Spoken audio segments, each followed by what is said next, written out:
What's up, everybody? I'm Matt Farah, and welcome to a beautiful day on the mountain. This is a 2013 Mazda MX-5 Club with a power retractable hardtop and some nice looking sporty wheels. But it's got a secret, because this is actually the test mule for Flying Miata's carb legal turbo kit. That's right, the company known for making your little Japanese roadsters go, stop, and turn faster has now made a California carb compliant turbo kit for the NC Miata.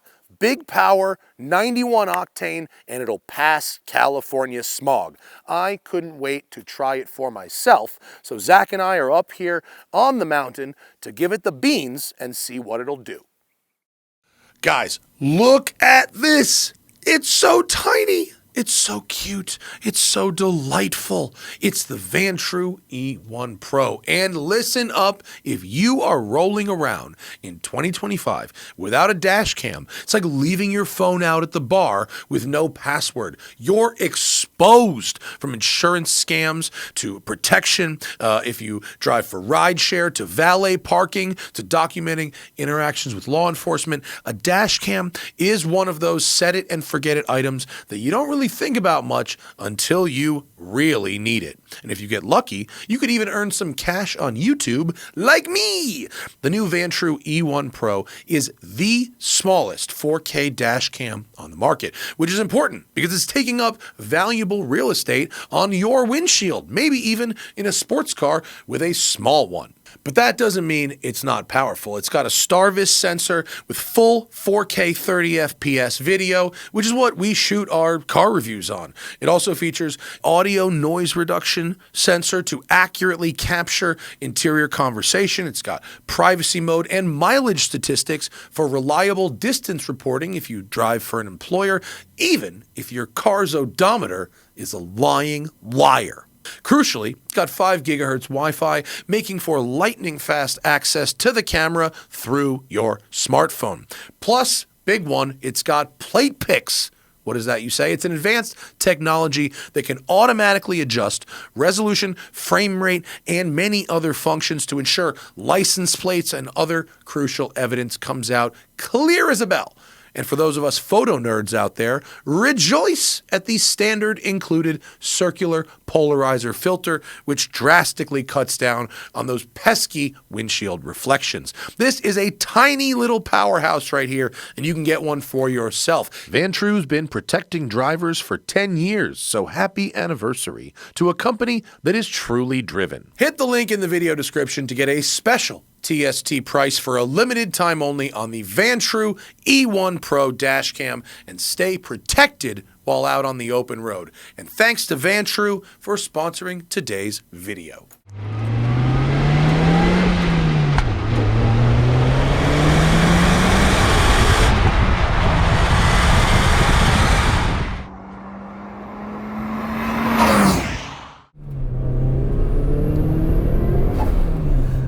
Picture this. I'm at my desk at Westside Collector Car Storage, and I get a call from Flying Miata, and they say, Matt, our NC development mule is finished at the California EPA office. It is going to be given an EO number, which means carb certification. Can you pick up the car and store it until we can come get it at Westside? I said, absolutely. And then I was like, well, can we have a go? And they said, well, it's a development mule. It's not a very pretty car. The paint's a little tired. I said, but it's a turbo Miata for California. I must have a go. And so here we are. So this is based on the turbo kit that they've already been selling, but it's now gotten approval for California. And the way they do that is either by taking apart the stock cat and putting those internals in a new cat, or they can sell you a new OEM cat assembly that works with the turbo. Okay? And this kit, it comes with everything you need. It's $5,000 if you have your own cat, or $6,000 if you need one of theirs. It then is about, according to them, 20 hours of labor to install, which you could do yourself or you could pay somebody to do, and that might cost you around $3,000. They recommend some other options as well, as including suspension, brake pads and fluid, and possibly the clutch. Okay, but the Miata was already one of my favorites, and now we have 250 horsepower at the tires. Now this car made 130 horsepower at the tires when it was stock, so you're effectively talking about doubling the car's power. And you can hear the sounds, you can feel the torque. It's a good time. And we've also got the Flying Miata Coney coilovers, the lightweight wheels, and some pretty sticky Continental tires. And so what we can gather from that is, at around 2,500 pounds, this car feels basically invincible in the canyons. These Continental summer tires feel like slicks. The resistance to turning in is zero. It just doesn't have a problem with anything. And that is pretty freaking exceptional. I mean, we're always looking for value in performance, right? And for a lot of people, the deal breaker in a Miata is that it's not very fast. This one's fast. This is probably a 12-second car.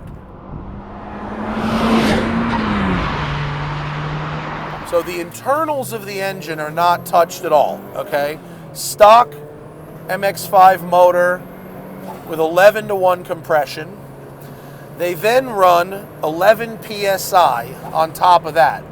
If your car has a automatic gearbox, they run a little less, 8.5 PSI, because they don't want to blow your torque converter up.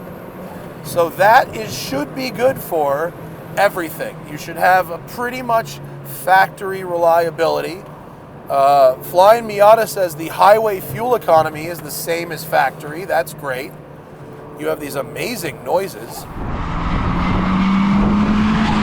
The car can run a little hot if you don't take care. For instance, after this canyon blast, I'm going to have to let the car cool down while idling for a few minutes. I won't be able to just shut it off straight away. So there's some little things you have to give, right? Just little ones in order to take advantage of this type of performance.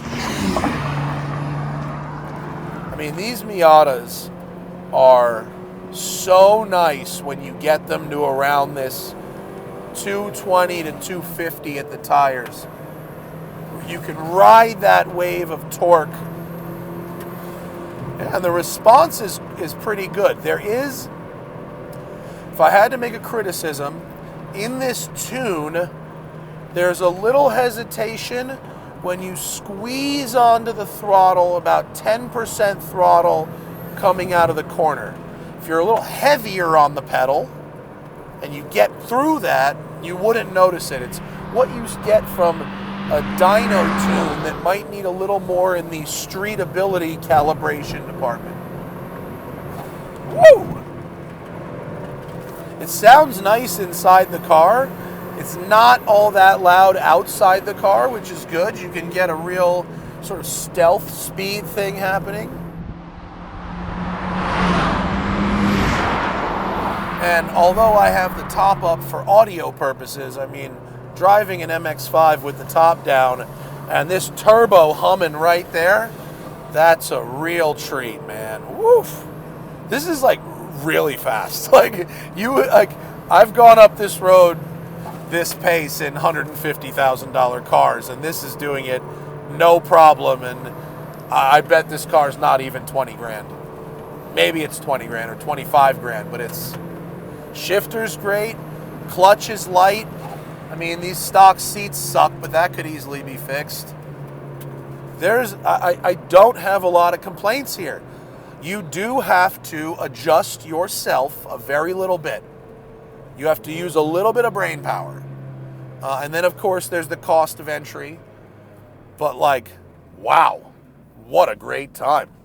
Thank you to Flying Miata for letting us have a go. That is really something. Check this out if you're in California and wanted a Miata but thought maybe it was too slow. I mean, this is the thing. It's here. Now Zach needs to have a go. He's a turbocharger. The answer really is Miata. Zach, would you like to get up early? No. To drive a turbocharged Miata? Yes? Yes, I would. I owned a Miata. I owned an NA Miata that had a bunch of flying Miata suspension parts on it. Love that car. Super fun. Sticky tires. Always too slow. Drove a bunch of different Miatas over the years, ending most recently, of course, with the ND in RF and also, I think, Club Sport form. Great engine. The smoothest thing in the world, and with 180 horsepower, you go, yeah, that feels powerful. It feels like something. But the power of a Miata is really only fun in the corners or when the corners are close together. On a really big straightaway, you get bored. You do. Because Miata power, even with 180 of it, was always like arriving too early to a New Year's Eve party. And it's a party that gets good. It's a memorable party, and all your friends are there, and it's a really nice time. And you go, that was fun. But it's not a party that you talk about like after you've had 2 beers and you're like, remember that thing? Now that was a New Year's Eve. That requires a bit more horsepower. In stock form, the NC has a power-to-weight ratio of about 15 pounds for every horsepower. With this kit on, and the additional roughly 100 crank horsepower it's added, it drops the power-to-weight ratio to 9.5 to 1. That is a huge jump. I mean, that's how math works. Of course, you engineers and mathematicians are out there going, yes, that's how percentages work, Mr. Clapman. But it's just rare that I drive a car that's modified and it has changed the power-to-weight ratio by such a huge percentage. At 8 to 9 tenths in a canyon, I'm flying out of corners, no pun intended. The grip from these tires is fantastic. And the way you can flow these cars in the corners, because they're so narrow, you can actually really apex a corner without crossing double yellow. You can move within the lane. You put that together with peak torque that now hits 1,000 RPMs earlier than the stock car did, and the peak power happens at the same place at 7,000 RPM. You get this really great build of power all the way. I mean, this is a party that just builds and builds and builds and gets better and better and better. You can feel the car getting a little warm. I feel like I've lost a little bit of the top end power, but that torque punch at $4,000 is so nice. And obviously, it's not just making torque lower down than the stock car was, it's making a lot more of it. And sometimes when you add a turbo kit, it changes the character of the engine drastically, which I don't like. I have said many, many times, I like superchargers because they feel like an NA power curve. But this feels exactly like the stock engine. It's just better. There's just more. It's like having 2 stock engines. So $8,000 to $9,000 for the kit plus a car. For that money, you do have a lot of options. You could get a Mustang GT of various years. You could get Corvette C5 or 6, maybe a C5 Z06, which would be very fast, or maybe even like a high mileage Grand Sport. So the competition, it is fierce for outright speed. But anyone who's driven a Miata, and I know that you guys are so tired of hearing this, they are so special. The size, the ergonomics, the steering, the shifting, like it is everything you want in a sports car experience. It really is. The only thing it lacked was power. And now that problem is solved. Because like every car problem, it's solved with money.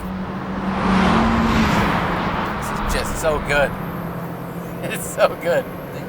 You don't really appreciate the rate at which a car can change direction until you've been driving 3,500 pound to 4,000 pound modern sports cars for a long, long time. You forget that ability to just nose back and forth. You know, it's just like a hound searching for something, just moving so much quicker versus a horse.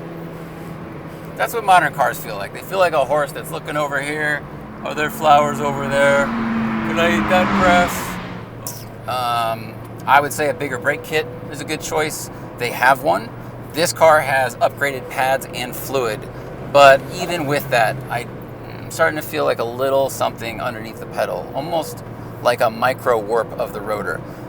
If you have this kind of speed, you should get the requisite control of that speed. So upgrade your braking system. And that's it. The way this car sits is perfect. The stance is excellent. Honestly, just seeing this thing on these wheels, on these tires, meaty fitment, what up? It has really changed my opinion of the NC. For me, for a long time, it was always last place in the Miata lineup aesthetically, and it was also known as the heavy one, but nah, this is good. And remember, always fight your tickets on the Off the Record app available in the Android and iOS store, or go to offtherecord.com/TST.